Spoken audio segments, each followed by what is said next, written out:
Salam sejahtera bagi kita sekalian. Assalamualaikum warahmatullahi wabarakatuh. Di tengah-tengah bergumulnya teman-teman tenaga honorer untuk bisa masuk di pendataan honorer, maka perlu teman-teman mengetahui bahwa skema seleksi tenaga honorer untuk diangkat jadi PNS dan P3K seperti ini. Mari kita ikuti. Kita sudah sama-sama tahu bahwa pemerintah telah umumkan rencana penghapusan honorer. Dan ini tidak bisa lagi ditawar-tawar. Karena apa? Bapak Presiden juga sudah menyetujui rencana penghapusan honorer. Tetapi penghapusan honorer bukan berarti merumahkan honorer. Hanya nama saja yang dihapuskan, tetapi para honorer itu akan diusahakan pemerintah tetap bekerja. Jadi pemerintah telah umumkan rencana penghapusan honorer.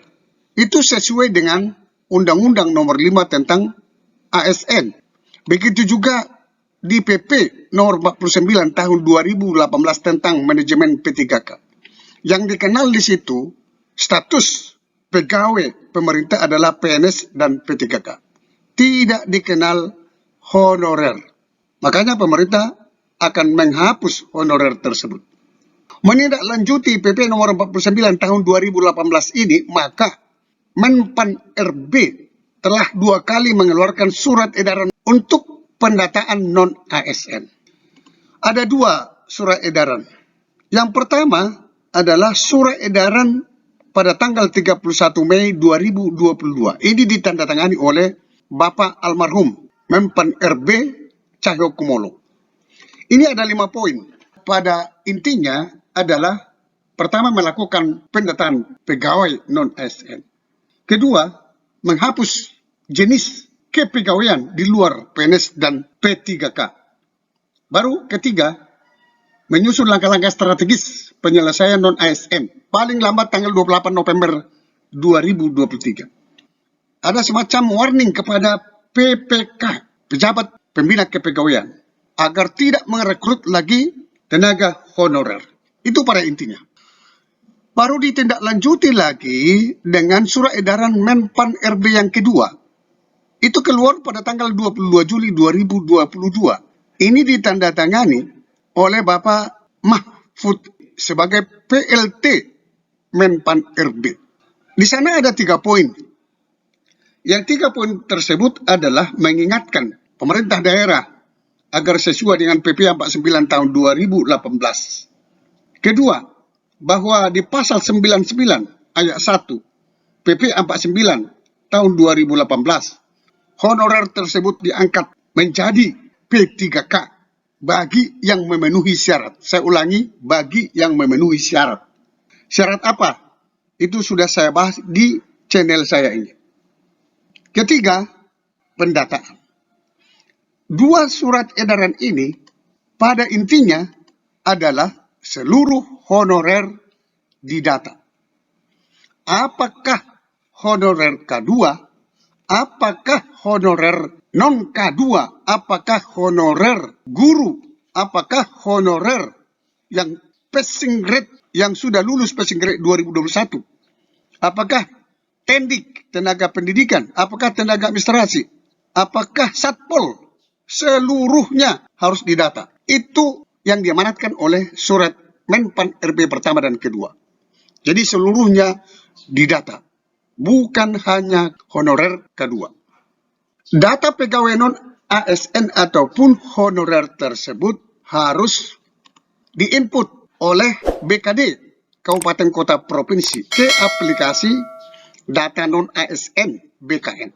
Jadi tidak bisa orang per orang untuk menginput data tersebut.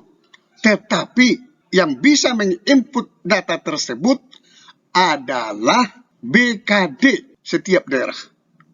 Diinput ke data aplikasi yang disiapkan oleh BKN. Jadi tidak sembarangan. Di sini perlu pembuktian dokumen. Perlu pembuktian SK dan lain sebagainya. Sesudah diinput 100%, maka akan kelihatan nanti mana honorer yang bisa ikut seleksi PNS dan P3K. Akan kelihatan. Kenapa? Di persyaratan-persyaratan yang disampaikan oleh Menpan RB ada 5. Siapa-siapa yang memenuhi 5 syarat tersebut, 5 ketentuan tersebut, maka dia akan bisa ikut seleksi PNS dan P3K. Bagaimana dengan yang tidak bisa ikut seleksi PNS dan P3K? Nanti akan masuk di outsourcing. Outsourcing ini juga harus dipagari oleh pemerintah pusat, masalah gajinya. Karena apa? Salah satu tujuan daripada pendataan ini adalah untuk memperjelas status, karir, dan kesejahteraan daripada honorer tersebut. Maka outsourcing ini akan diatur oleh pemerintah juga. Baru yang ketiga, ada kebijakan-kebijakan lain. Kebijakan-kebijakan lain itu berdasarkan data-data yang sudah terkumpul di aplikasi BKN. Tentu kebijakan lain ini kita tunggu seperti apa.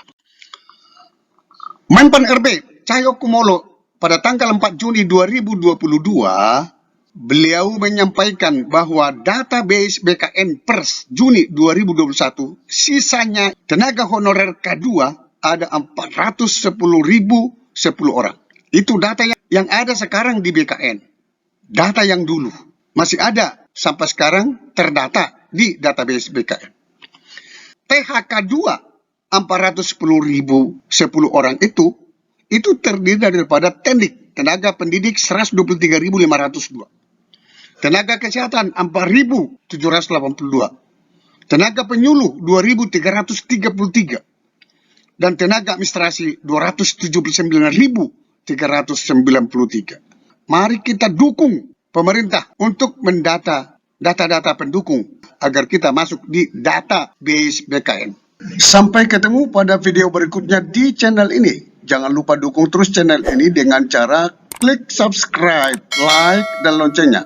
Semoga bermanfaat. Wassalamualaikum warahmatullahi wabarakatuh. Shalom.